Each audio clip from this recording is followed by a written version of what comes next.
So hey guys, welcome back to new video. आज की video होगा हमारे बीपीसीसी 109 की यूनिट 11 आत्म विकास, पहचान और जेंडर विकास के लिए। तो आपने अभी तक वीडियोस को बहुत सारा प्यार दिया और आगे भी देते रहिएगा और इस चैनल का हमेशा ध्यान रखते रहिएगा और इस वीडियो को भी लाइक कीजिएगा और किसी भी तरीके का प्रॉब्लम और डाउट हो तो आप कमेंट बॉक्स में कमेंट कीजिएगा।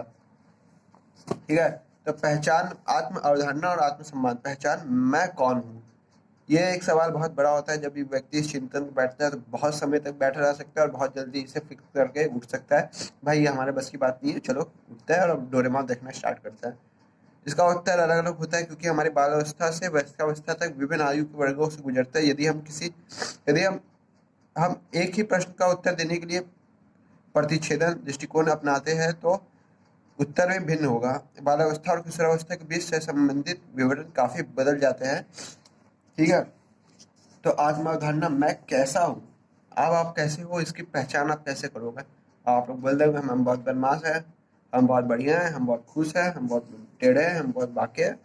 मैं किस लायक हूँ? आपको आगे चल के क्या मिले? आत्मसम्मान, आत्म अवधारणा आपकी कैसी है, पहचान क्या है और आत्मसम्मान क्या है? मैं किस लायक हूँ, आप कैसे हो, आप क्या डिजर्व करते हो लाइफ में। इस चीज़ों की भी पहचान की जाती है कि हमें क्या मिलना सकता है और क्या हमारे हाथ में है। लिंग और जेंडर, सिंपल सी बात है क्योंकि बहुत सारी बारीकियाँ होती है इसमें। पहले से ही जेंडर पहचान और बारीकियों की खोजना शुरू करता है। जेंडर और जेंडर की अवधारणा के बीच अंतर की समझना अनिवार्य है कि सेक्स आपके जैविक गुणों को संदर्भित करता है जो आपको नर या मादा बनाता है। जेंडर इस पुरुष पुरुष तत्व या नारीत्व को महसूस करने का अनुभव है। जेंडर सामाजिक सांस्कृतिक संरचना जिसे एक व्यक्ति पहचान के रूप में चुनता है। एक उदाहरण के रूप में आप एक महिला के रूप में पैदा हो सकते हैं लेकिन आप एक पुरुष होने के साथ पहचान करते हैं। लेकिन लेकिन आप एक पुरुष होने के साथ पहचान करते हैं। जेंडर पहचान स्पेक्ट्रम आपको सामाजिक दुनिया की अवधारणा शुरू करने से पहले समझने के लिए एक बहुत ही महत्वपूर्ण क्षेत्र है। जेंडर पहचान स्पेक्ट्रम में जेंडर को पुरुष से महिला तक एक पुल्लिंग और स्त्रीलिंग में विस्तारित एक निरंतरता के रूप में परिकल्पित किया जा सकता है। जेंडर पहचान को गैर बाइनरी माना जाता है। मैं नर हूँ, मैं ना नारी हूँ, मैं नर और मादा दोनों हूँ, मैं दृढ़ और लचीला हूँ, मैं जागरूक हूँ, मैं नहीं हूँ। प्रकृति में इस तरलता की सराहना करने के लिए और संस्कृति की बदलती कठोरता कुरूपता को सराहना करना है। पटनायक 2014 पृष्ठ 3। मनन कीजिए, कर लेना भाई तुम मनन।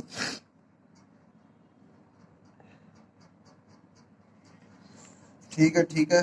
क्या जेंडर भेद मौजूद है और क्या हम अलग हैं या एक दूसरे से मिलते जुलते हैं? क्या आप लड़कियां सब एक जैसी हैं या क्या सब लड़के एक जैसे हैं? क्या आपने इसका पहचान किया? क्या आपने ऐसे आप इसका पहचान करने निकल मत जाइएगा घर में, ये बहुत हानिकारक और खतरनाक काम है।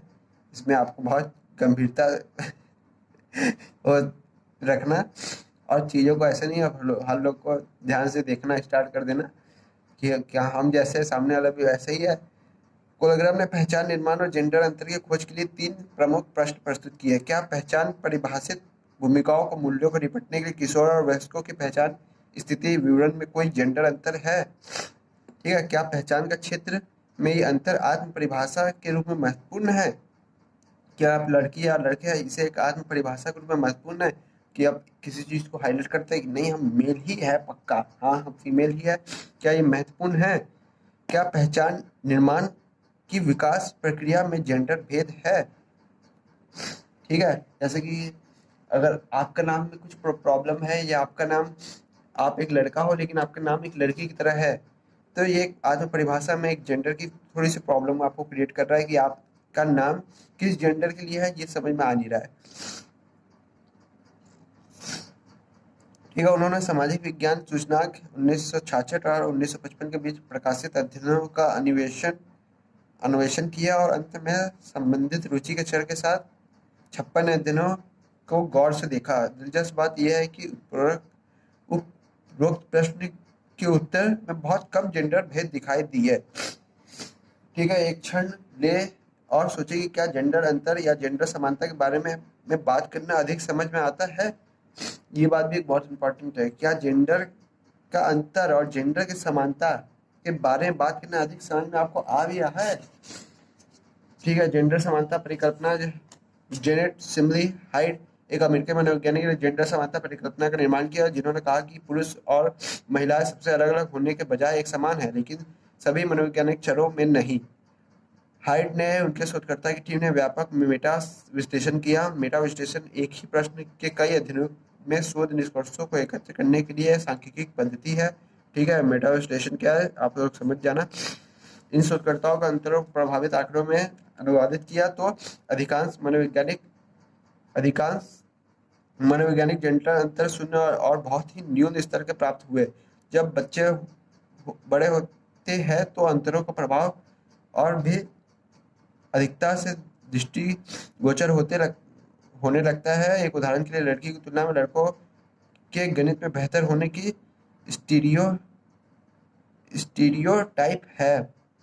मेटा विश्लेषणों का उपयोग करने वाले शोधकर्ताओं ने इस अंतर को समर्थन करने के लिए बहुत कमजोर साक्ष्य पाए कि लड़कियां थोड़ी सी मैथ में कमजोर होती है और लड़कों के दिमाग मैथ में थोड़ा अधिक तेज रहता है, मतलब अधिक रहता है। इस प्रकार गणितीय रूप से प्रभावशाली लड़कियां और उसके माता पिता द्वारा अनदेखा किया जा सकता है, क्योंकि उसने उस क्षेत्र में उत्कृष्टता प्राप्त करने की उम्मीद नहीं की जाती है। माता पिता ने अपने बेटे की तुलना में अपनी बेटियों को गणित में की सफलता के लिए कम उम्मीदों होने की जानकारी दी है। ठीक है, फ्राइड की पहचान की अवधारणा संपैक्तिकीकरण पर चर्चा कीजिए। जून 2022 में क्वेश्चन आया हुआ। फ्राइड ने के सिद्धांत में इदम अहम और अपरहम के साथ चेतन अवचेतन और अचेतन के दोहरे स्थलीकृत मॉडल का प्रस्ताव दिया, जिसे इड, ईगो और सुपर ईगो के रूप में जाना जाता है। उन्होंने कहा कि जैसे ही बच्चा जैविक रूप से विकसित होता है, यौन वृत्ति या कामेच्छा, लिबिडो की मानसिकता, ऊर्जा, जैसा कि उन्होंने इसका उल्लेख किया, विभिन्न जैविक आवश्यकताओं को पूरा करने के लिए अपना ध्यान व एरोजेंस क्षेत्र का से दूसरे क्षेत्र में स्थानांतरित करते हैं। ठीक है, तो स्थलीकृतिक मॉडल विभिन्न विकास के विभिन्न चरणों में यह अवस्था बहुत सारे अंतर मानसिक द्वंद्वों को जन्म देती है, और यदि व्यक्ति इसे हल कर लेता है तो उसे विकासात्मक मुद्दे से निपटने में मदद करता है। यदि नहीं तो वह किस तरीके नहीं तो वे उस स्तर पर स्थित महसूस कर सकते हैं। फ्रायड ने अपने स्वयं के लेखन में इस घटकों का क्या अर्थ है और वह एक साथ कैसे कार्य करते हैं, इसका पर्याप्त विवरण दिया है। हालांकि कभी-कभी दंत के पहचान का अनुभव शिशुओं में बेहतर आवेगों और मांगों और बाहरी दुनिया के प्रतिक्रियाओं के बीच बातचीत में विकसित होता है। इदम के ऑटो कामुक आवेग अहम के विकास के लिए उद्दीपक के रूप में कार्य करते हैं।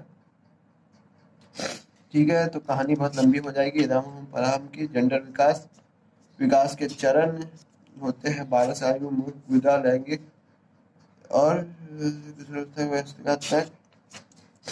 एरिक्सन की पहचान की अवधारणा। तो एरिक्सन की पहचान की अवधारणा, एरिक्सन ने मनोसामाजिक विकास के सिद्धांत ने एक सामाजिक ऐतिहासिक ढांचे के भीतर व्यक्ति के जैविक परिवर्तनों, उसके विचारों, पैटर्न, भावनात्मक विचार और सामाजिक मान्यताओं को प्रतिक्रियाओं के बीच अंतर क्रिया का वर्णन करने, पहचान को समझने के लिए एक व्यापक दृष्टिकोण अपनाया, और उन्होंने इस सभी तत्वों को एक व्यक्ति की पहचान और विकास के लिए महत्वपूर्ण पाया, और उन्होंने ऐतिहासिक संबंध पर जोर दिया। एरिक्सन के अनुसार किशोरावस्था में पहचान निर्माण महत्वपूर्ण विकासात्मक कार्यों में से एक है। किशोरावस्था में पहचान की असुरक्षा का अनुभव करना एक सामान्य तथ्य है। ठीक है, जैसा कि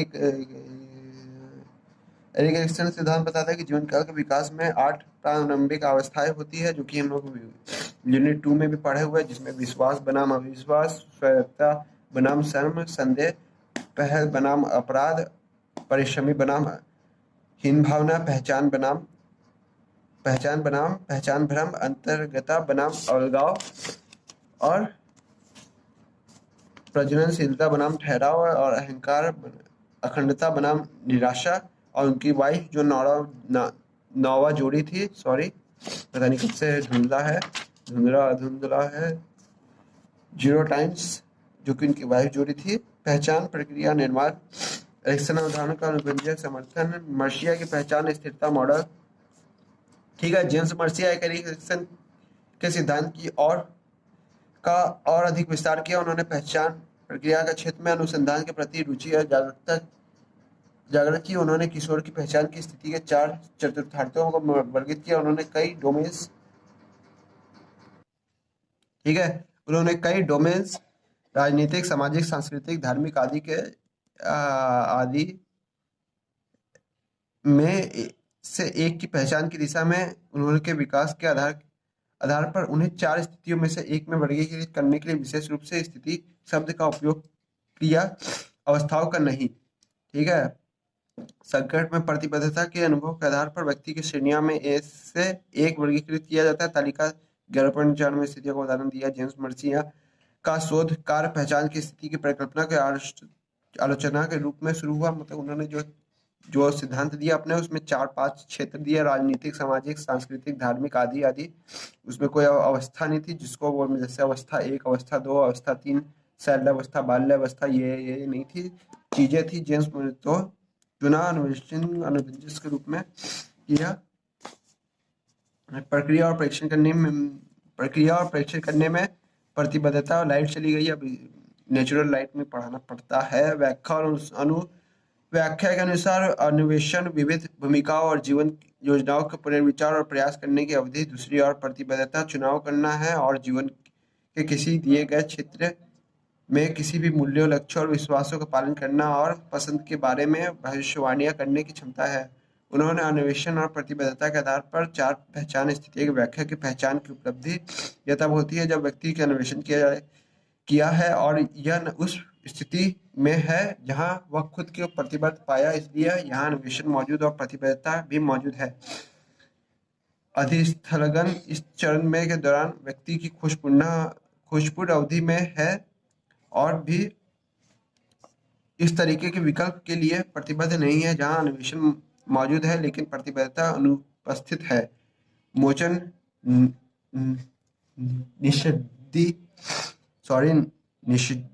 निषिद्ध इस चरण में व्यक्ति ने अपनी पसंद का पता लगाता है और लेकिन यह एक या अधिक विकल्पों का प्रतिबद्ध है। यहाँ अन्वेषण अनुपस्थिति में लेकिन प्रतिबद्धता मौजूद है।